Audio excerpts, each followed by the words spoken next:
mtazamaji wa Brain Media. Karibu kwenye kipindi chako pendwa cha Brain Sport. Ni muda wa wanamichezo kwenda kudunda viwanjani kutazama yale ambayo yamejiri na yale ambayo yanaenda kujiri kwenye viwanja mbalimbali vya soka hapa nchini Tanzania, na kesho tutakwea kwao majuu. Wekea jezi Morocco! Imbombo ilipo. Weka ndani kule. Comes back on. Mudryk. Kuanzia kwa yale machache ambayo tuko nayo mchana wa leo, miongoni mwao ni yafuatayo. Kesho tunafahamu ni kilele cha michuano ya Muungano Cup ambayo inaenda kutamatika, na mchezo wa finali unakutanisha miamba miwili kutokea mitaa ya Twiga na Jangwani. Watu wote wanatokea maeneo ya Kariakoo, lakini unatofautishwa kidogo. Wengine wanatokea mtaa wa Jangwani na wengine wanatokea mtaa wa Msimbazi. Kwa hiyo kesho ni Kariakoo Derby ndani ya Muungano Cup. Kwa hiyo tutaenda kutazama kinaga ubaga nini ambacho kinaenda kujiri, tutaenda kutazama kwa pamoja. Lakini pia jana uwanja wa Benjamin Mkapa ulifanywa marekebisho kwenye eneo la pitch, ulitinduliwa, ile pitch imeondolewa. Nakumbuka ile pitch iliwekwa mara ya mwisho wakati ambao kunafanyika mchezo wa Gor Mahia dhidi ya Everton.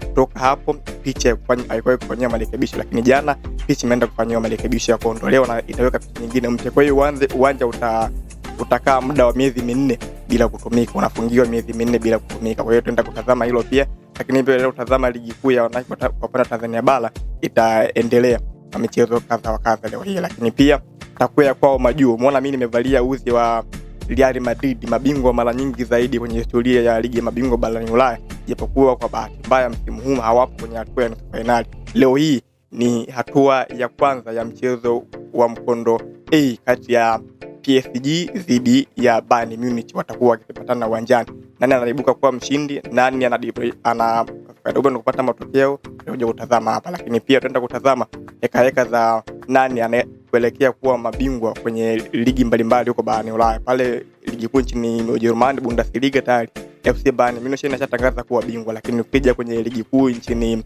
Hispania ambayo ni La Liga, FC Barcelona anahitaji mchezo mmoja tu apate alama 3 kisha atawazwe kuwa mabingwa wa ligi kuu nchini Hispania. Lakini ukienda pale ligi kuu nchini Italy almaarufu kama Serie A, tayari Internazionale Milan anaonekana kawaacha mbali mno wapinzani wake wa karibu. Namzungumza AC Milan pamoja na Napoli, ambao ukiwatazama unaona amewaacha mbali kwa level kubwa. Kwa hiyo naye anahitaji angalau mechi 3, akipata matokeo anaenda kuwa bingwa kwenye ligi kuu nchini Italy. Lakini pale ligi kuu nchini Ufaransa bado mbio hizo zinaendelea pambanio. Lakini ligi kuu, ligi namba 1, ligi ambayo imekuwa na wafuatiliaji wengi, ligi ambayo imekuwa ni ligi pendwa, ligi kuu nchini England ambako Manchester City dhidi ya Arsenal. Hiyo ni vita nyingine ya kwenda kuania nani anaenda kuwa bingwa. Kwa hiyo hawa ni watu ambao wakiwatazama kila mtu anaangalia mechi zake 5 zilizobakia, mechi za mwisho itakuwaje. Tayari weekend iliyopita Arsenal walikuwa nyumbani na akapata matokeo ya magoli 2-0 dhidi ya Newcastle.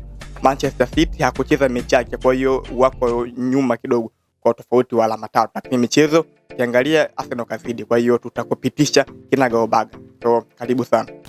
Karibu. Na kwa tuanzie jana ambako tukio kubwa lilifanyika hapa nchini kwenye uwanja mkubwa, uwanja namba 1 hapa nchini kwetu. Lakini unapozungumza miongoni mwa viwanja vikubwa Afrika ya Mashariki na Kati wakati huu, huwezi kuacha kutaja uwanja wa Benjamin William Mkapa, ambao jana eneo la kuchezea maarufu kama pitch lilienda kufanywa marekebisho. Wameenda kutoa ile pitch, wameenda kuitindua. Baada ya pitch kukaa kwa muda mrefu, watu wengi utakumbuka hapa mara ya mwisho ile pitch kufanywa marekebisho ilikuwa ni mchezo kati ya Everton dhidi ya Gor Mahia kipindi kile. Lakini toka hapa pitch haijafanyiwa marekebisho, na tukitazama wakati huu inaonekana kumekuwa na shida kidogo kwenye pitch ya uwanja wa Benjamin Mkapa, na zaidi kwenye eneo la kufyonza maji. Uwanja mara nyingi zinapochezwa mechi ukiwa na mvua kumekuwa na hiyo shida, jambo ambalo ukiangalia kwa uwanja mkubwa wa kaliba yake inaweza kuwa ni ngumu. Lakini hizi mbilinge zote ni kuelekea kwenye michuano mikubwa zaidi ya barani Afrika kwa upande wa mataifa huru, michuano ya AFCON ambayo hivi karibuni itakuja kufanyika, na kwa pamoja biti ambayo imeandaliwa na Kenya, Uganda pamoja na Tanzania itakuwa ni miongoni mwa viwanja hivi ambavyo vitaenda kuhost hiyo shughuli. Kwa hiyo Benjamin Mkapa huenda fanya karabati kwenye ubora mkubwa, tutakuja kuhost michuano hiyo AFCON, na kuna possibility kubwa mchezo wa ufunguzi huenda ukafanyika hapa kwenye uwanja Benjamin Mkapa kama ambavyo ilikuwa wakati wa mataifa huru ya wachezaji wanacheza ligi za ndani, michuano ya CHAN. Lakini pia tutaenda kutazama kwenye upande mwingine, upande wa vilabu, tunajua vilabu vimekuwa na matamasha yao. Kwa hiyo uwanja umefungwa jana, ilitajwa pale angalau mpaka mwezi wa 10 ndio uwanja unaweza kuja kutumika tena. Kwa hiyo ukitazama hapo unaona kuna baadhi ya yale matamasha yetu, tunajua baadhi ya vilabu vimekuwa na haya matamasha yamekuwa yakifanyika pale, sababu ni uwanja ambao umekuwa ukichukua watu wengi. Kwa hiyo kwa namna hiyo inawezekana yale matamasha yasifanyike pale na Benjamin Mkapa kwa hali ambavyo ilivyo. Kwa hiyo vilabu inabidi watafute eneo lingine la kwenda kufanyika hiyo michuano ya kwenda kufanya hiyo tournament zao, au kwenda kufanya haya matamasha yao. Kwa hiyo tutakuwa na hiyo, na nimeona bora nikupe wewe mwana mchezo ambao unafuatilia Brain Sport. Lakini pia jambo lingine ni finali ya Muungano Cup ambayo kesho itaenda kufanyika pale visiwani Zanzibar kwenye uwanja wa New Amani Complex majira ya 2:15. Wekundu wa Msimbazi Simba watakuwa dimbani kukaribisha Young Africans, malao ya mwisho wao kuibuka na ushindi, na tena sio ushindi, ulikuwa ni ushindi baada ya mikwaju ya penalti. Ilikuwa ni Agosti kwenye uwanja wa Mkwakwani pale Tanga, baada ya sare ya bila kwa bila tukashuhudia Wekundu wa Msimbazi Simba wakaenda kupata mikwaju ya penalti 5-3 ambayo ilipigwa na klabu ya Young Africans. Kwa hiyo ukitazama unaona ni muda mrefu kidogo, lakini hapa katikati nakumbuka zaidi mchezo wa Machi 8 ambao ulitamatika na uliacha maneno mengi kwa watu wengi. Watu wengi watakuwa wanakumbuka baada ya Selemani Mwalimu kufunga goli, lakini referee namba 2 msaidizi Bwana Kasim Mpanga alitafsiri kama ni offside. Mwalimu alikuwa ameotea, lakini baada ya pale tukaona bodi ya ligi kupitia kamati masaa 72 wakatoka na wakatangaza kwamba bwana, lile tukio Selemani Mwalimu hakuotea na yule mwamuzi akapigwa bani. Kwa hiyo baada kulikuwa maneno mengi walikuwa wanaongea itakuwaje, lakini wamekutana. Kwa hiyo ni wakati mwingine tena Young Africans wanakuambia wao washajipata chini Mwalimu Pedro baada ya kupitia nyakati ngumu kidogo kwenye ligi. Walienda mechi kama 5 wakipata sare mechi 3, washinda mechi 2. Nadhani ilikuwa ni miongoni mwa maeneo ambayo Yanga tena hawakutaka kurudi tena kule. Kwa hiyo tutakuja kuangazia zaidi hapa ambako leo kesho watakuwa dimbani dhidi ya Wekundu wa Msimbazi Simba. Kwa maneno mengi yamezungumzwa, kila mtu amevutia upande wake. Nimemsikia afisa habari wa klabu ya Simba Ahmed Ali amezungumza kwa upande wake, lakini pia watu wa klabu ya Yanga akiongozwa na mtu kama Ali kama amezungumza miongoni mwa mashabiki wakubwa wa klabu ya Yanga. Baraka Yanga amezungumza, Godi Yanga amezungumza, wote wakijaribu kuweka hisia zao kuelekea kwenye hilo jambo ambalo linaenda kufanyika hiyo kesho. Lakini all in all tayari shughuli imekuja, na kesho Zanzibar watakuwa na hiyo shughuli ya dabi ya Kariakoo. Lakini baada ya hapa itakuwa ni wiki moja tu utoke Zanzibar uje Tanzania bara. Jumapili itakuwa ni dabi nyingine ya Kariakoo kwenye upande wa NBC Premier League. Kwa hiyo wale watu ambao wamekuwa wakizipenda dabi, basi msimu huu dabi zimekuwa back to back. Kwa hiyo itakuwa ni mechi ya namna hiyo. So far ni mechi nzuri ambayo ukitazama inakuwa ni mechi ambayo wanapokutana wote wamekuwa wakitupa mechi bora, sababu ni unasema ni zile heavyweight club kwenye ligi yetu. Ni miongoni mwa timu ambazo ukitazama unaziona zipo kwenye ule uwiano mkubwa na hajatofautiana madaraja kwa kiasi kikubwa, japokuwa kwa hivi karibuni current Yanga anaonekana kumzidi Simba kwenye kila maeneo wanapokutana. Nadhani alimfunga mara 5 mfululizo kabla ya kuja kutoa sala ambayo ilifanyika visiwani Zanzibar. Kwa hiyo Simba wanahitaji kurejea, wanahitaji kureturn kile ambacho wamepoteza ule nguvu ya kupata ushindi mbele ya mtani wao. Watahitaji kureturn hicho ambacho kimepotea. Kesho ni nafasi ya Mwalimu Steve Baka akiwa na vijana wake ambao wamekuwa na wakati bora. Mchezo uliopita Clatous Chama baada ya kuingia alihusika kwenye magoli yote mawili, na watu wengi wamekuwa wakimtaja kama miongoni mwa wachezaji ambao wana brain kubwa zaidi ya kuchanganua mambo zaidi akiwa kwenye eneo la mwisho la mpinzani. Amekuwa ni mtu ambaye akifanya bora kweli kweli. Kwa hiyo kesho huku wanachama huku, lakini wananchi wanakuambia wana Alan Okello ambaye top performance baada ya maneno mengi kuzungumzwa baada ya kuja kwenye timu hakuwa na kiwango bora. Nadhani labda hata adaptation ya mazingira baada ya kuja kwenye timu hayakuwa kwenye bora huo ambao unatakikana, lakini nao amerejea kwenye kile kiwango ambacho watu wengi walimuona akiwa na klabu ya Vipers pale nchini Uganda. Amerejea akiwa na bora mkubwa. Mechi ya Azam juzi alipiga pre-assist kabla ya Prince Dube kupiga pasi ya goli kwenda kwa Maxim Pia Nzengeli, lakini lile goli la kwanza ambalo Yanga walienda kulipata lilofungwa na Prince Dube, ile assist yenyewe ya dhahabu kupitia mguu wa kushoto ambao watu kama kina Lionel Messi la Puga, watu kama Lamine Yamal, watu kama kina Olise wamekuwa wakiutumia, naye Alan Okello alienda kujibariki nyasi za New Amani Complex na kupiga pasi ya maana kwenda kwa Prince Dube. Kwa hiyo kesho ni dabi ya Kariakoo ambayo inaenda kupigwa pale visiwani Zanzibar kesho 2:15. Lakini pia ligi kuu ya wanawake inaendelea kutimua vumbi, ambako huku ukiwatazama unaona wanadada walembo hao wa klabu ya Wekundu wa Msimbazi Simba Queens, ambao tayari wanaendelea kulishikilia lile joto la kuwa pale keleleni nafasi ya kwanza wakiwa na alama zao 40, na wanafuatiwa na Yanga Princess ambao wana alama zao 36, lakini wanafuatiwa na JKT Tanzania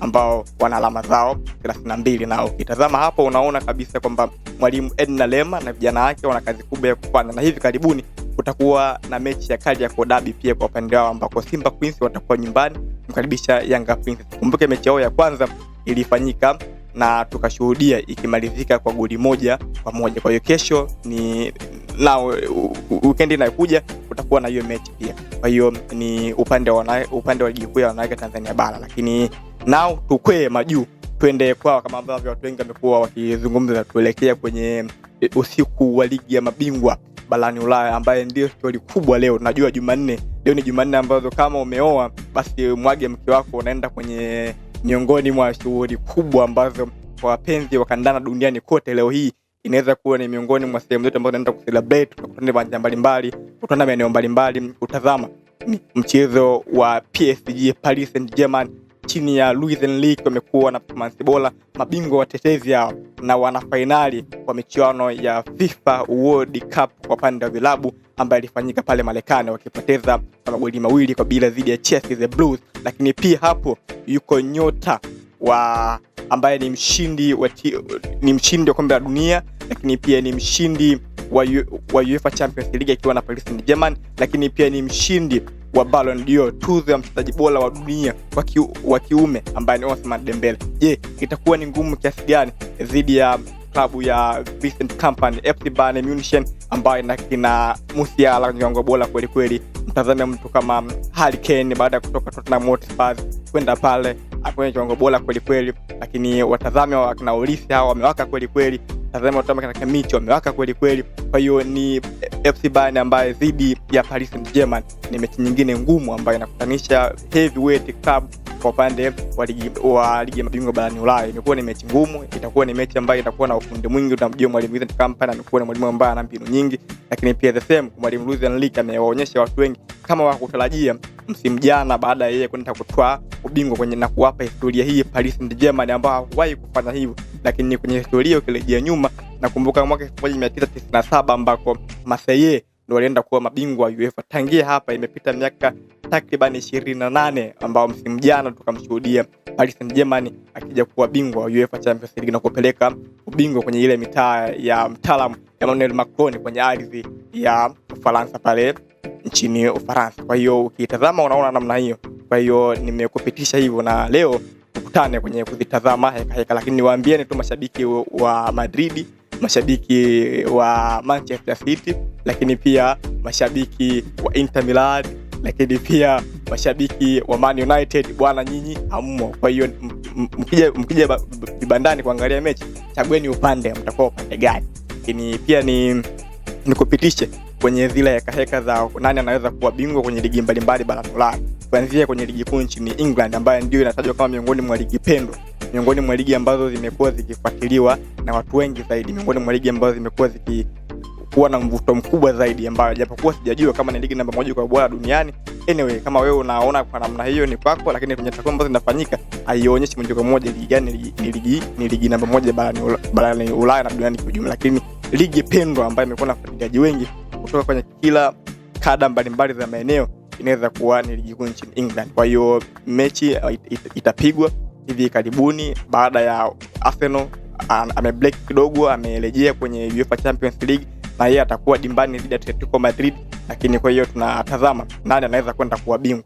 Ukitazama wakati huu unaona kabisa Mikel Arteta chini ya vijana wake amekuwa na wakati mgumu zaidi dhidi ya mwalimu wake ambaye amemfundisha huko nyuma, mwalimu Pep Guardiola ambaye ameshaenda kubiti lile gap la alama. Japokuwa ukitazama wakati huu unaona Manchester City akiwa na mchezo mmoja mkononi, lakini Arsenal akiwa na mchezo tayari amecheza mchezo wake 32 na akiwa na alama zake 73. Kwa hiyo akiwa na alama zake 63. Kwa hiyo ukitazama hapo unaona moja kwa moja kwamba namna gani ambavyo heka hizi za ligi kuu nchini England zinaendelea kufanyika pale. Kwa hiyo hayo ni kwenye ligi kuu nchini England, lakini ligi kuu nchini Ujerumani tayari yatamatika baada ya amekwenda misimu 10 akiwa bingwa wa ligi kuu nchini England, lakini msimu juzi tukamshuhudia Bayer Leverkusen akienda kuwa bingwa chini ya mwalimu Xabi Alonso ambaye baadaye alitimkia kwenye kocha Real Madrid. Lakini msimu huu tena amerejea na ameongeza makombe kwenye kabati lake la ubingwa bwana FC Bayern Munich. Lakini ukija kwenye ligi kuu nchini Hispania, huku Real Madrid kama shughuli ishakuwa pevu, vijana wa Arbeloa hawa wamekuwa na hali ngumu kwenye ligi kuu nchini Hispania,